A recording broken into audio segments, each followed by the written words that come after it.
예, 주님은 나의 최고봉 10월 30일 오늘 제목은 상식과 믿음입니다.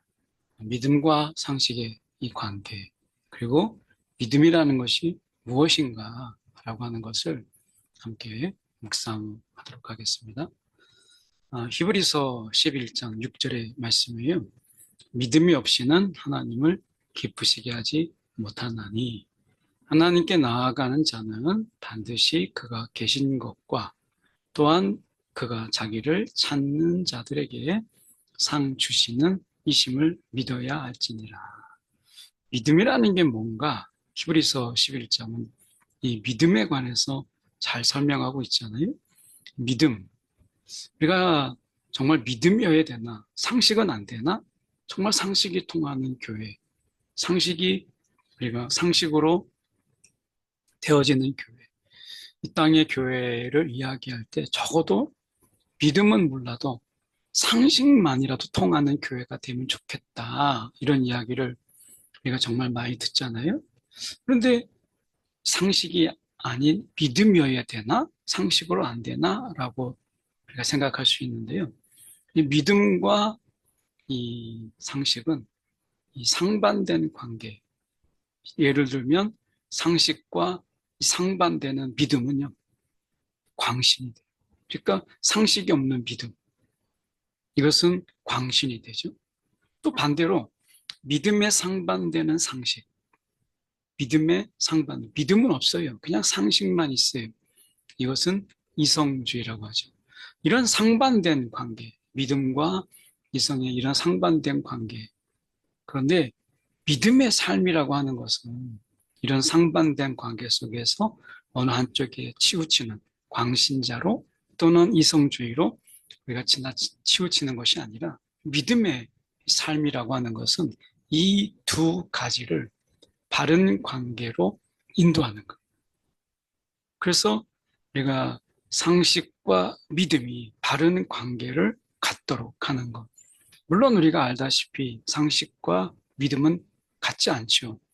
우리가 상식은 자연 세계에 속한 것이고 믿음은 영적인 세계에 연결되는 것이기 때문에 이 상식과 믿음이 같을 수가 없어요. 상식은 때로는 우리가 이 감정적 충동과 영감이 전혀 다른 것처럼 상식과 믿음은 바로 그런 관계라고 하는 거죠. 그래서 어떻게 보면 서로 이것이 우리가 상반돼 보이는 감정적 충동과 영감 비슷하지만 다르잖아요. 그것처럼 우리가 이 상식과 믿음이 다르지만 각각의 필요성이 있죠. 그런 의미에서 믿음의 삶은 이 두 가지를 바른 관계로 인도한다라고 하는 것입니다. 특별히 주님의 말씀, 우리가 믿음으로 우리가 때로는 다가가야 될 때가 있잖아요. 믿습니다.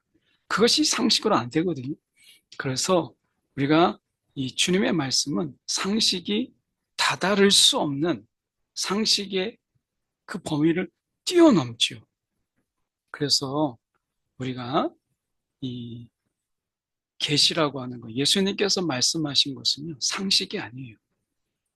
물론 어떤 거는 상식에 우리가 상식적으로 생각할 수 있는 부분도 있지만 우리는 예수님의 말씀하신 것은 상식을 전한 것이 아니라 계시다.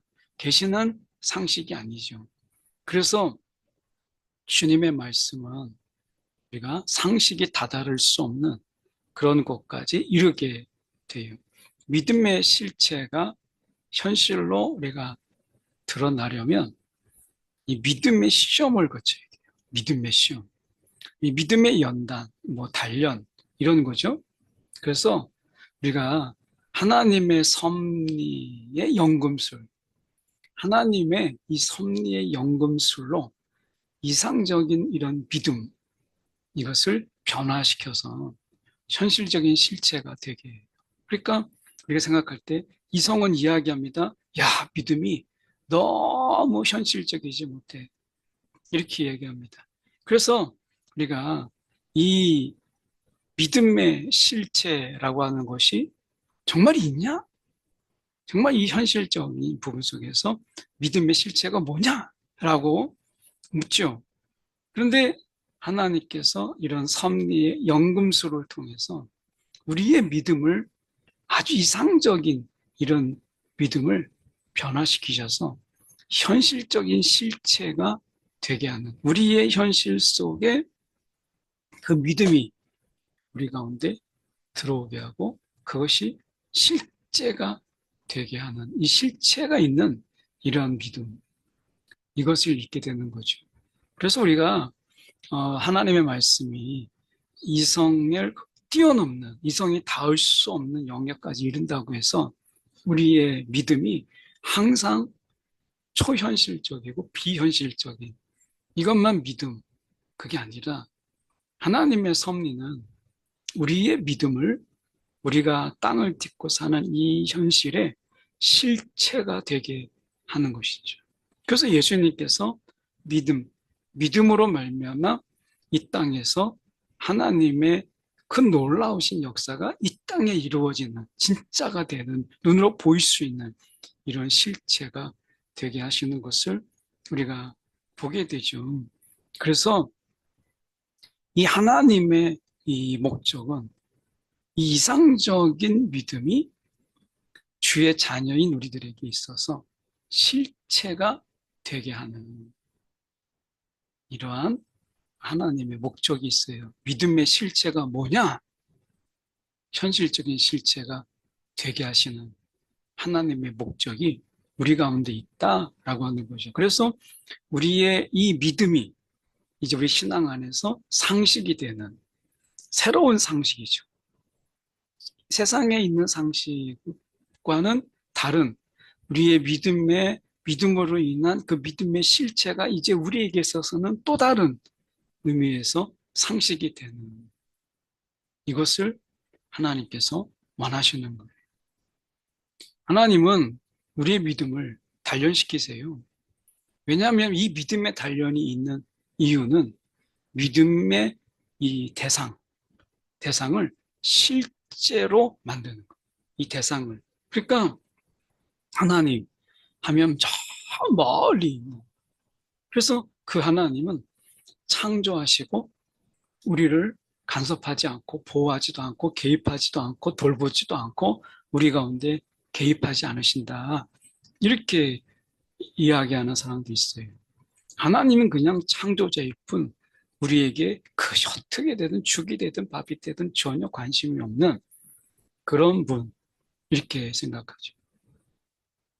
마치 우상처럼 우리가 말해도 듣지 못하고 우리가 아무리 외쳐도 그리고 우리가 구해도 우리를 보지 못하고 듣지 못하는 이런 이 세상과는 별도로 저 멀리 계시는 이런 세상. 근데 오늘 우리의 믿음을 단련시키세요. 믿음의 대상을 우리 현실 속에서 실제가 되게 하는 거예요. 믿음의 대상. 하나님이 우리와 함께 하신다. 이게 그냥 하나의 우리가 위로받기 위한 그냥 좋은 말, 이게 아니라 하나님이 정말 우리 가운데 함께 하신다. 이것을 알게 하기 위해서 믿음의 단련을 우리 가운데 주는 거예요. 이 믿음의 단련을 통해서 우리 허약하고 그리고 왜곡되고 비틀어지고 나약한 믿음이 우리 가운데 정말 강한 믿음이 되어서 눈에 보이는 것보다 더 강하게 내가 느끼는 것보다 더 굳건하게 그 믿음의 대상이신 주님을 붙잡는 거죠. 이 믿음의 단련이 우리 가운데 있어요.